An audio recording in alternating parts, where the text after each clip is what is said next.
Good day sa inyo mga lahat mga beshi. Tara, ngayong araw na to, samahan niyo naman akong mamalengke.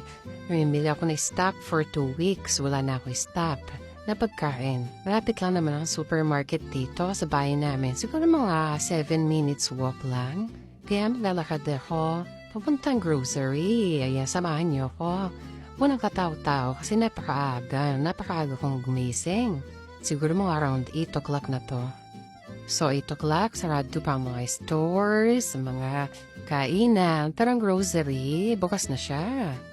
So, day off ko naman ngayon, kaya nag-decide ako na mamili ng konting stock sa aking pagkain, stock na pagkain. Ayan.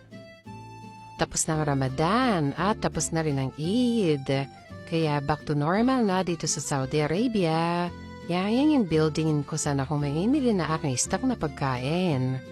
Sobrang dami lang talagang dito, traffic light. Kaya, kahit naka-green na, ayan, yung isang kotse, dumiretso pa rin siya kahit naka-green na.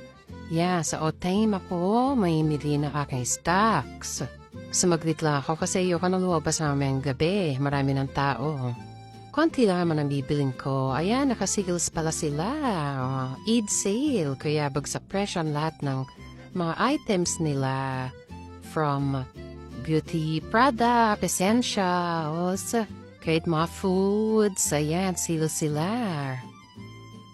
Nakalimutan ko pala bumili ng sabon. Nadaanan ko na, nalimutan ko pang kumuha. Kasi nakafocus ako sa pagkain. Ayan ang mga olives nila, green olives, mga pickles, cold cuts, kanilang deli section.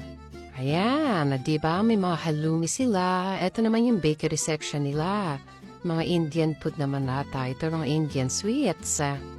Pero natikman ko na masasarap yung mga cakes and pastries nila. Nako, bawal. At mataba na lalo pagtataba gawa sa sugar. Kaya tingin-tingin lang. Ewan ko kung bakit medyo pricey ang price ng mga sweets nila dito. Kaya tingin-tingin lang muna kung anong mabibiling stock para sa 2 weeks na stock. Yan naman kanilang mga yogurts and milk. Hindi sila sale. Doon lang sa mga beauty products nila pa sales. Pero sa mga drinks, foods, wala akong nakikitang sales. Yan ang mga rice nila. Puro mga basmati rice, mga Indian rice. Wala akong makitang jasmine rice. So maybe sa ibang store na lang ako titingin ng aking jasmine rice. Ayan ang kanila mga Ferrero. Ayan ang presyo ng Ferrero. So mahal din ang Ferrero dito. And hindi ako fan ng Ferrero. Hindi ako fan ng chocolate. Ayan, tapos na ako ng malengke. Konti lang naman ang pinamalengke ko para sa 2 weeks kong stock.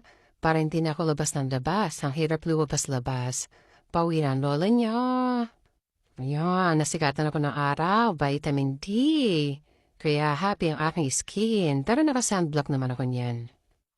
Ayan, nalakad ulit pauwi ng bahay. Napakasani na ngayon. Tapos na ang winter dito. Mainit na siya actually. Unti-unti na siyang nainit. My way going back home. And aking kasada, yan na aming store. Kung saan ako nagtatrabaho, kadikit lang yung aming accommodation. Ayan, nakarating na ako ng bahay. Thank you for watching.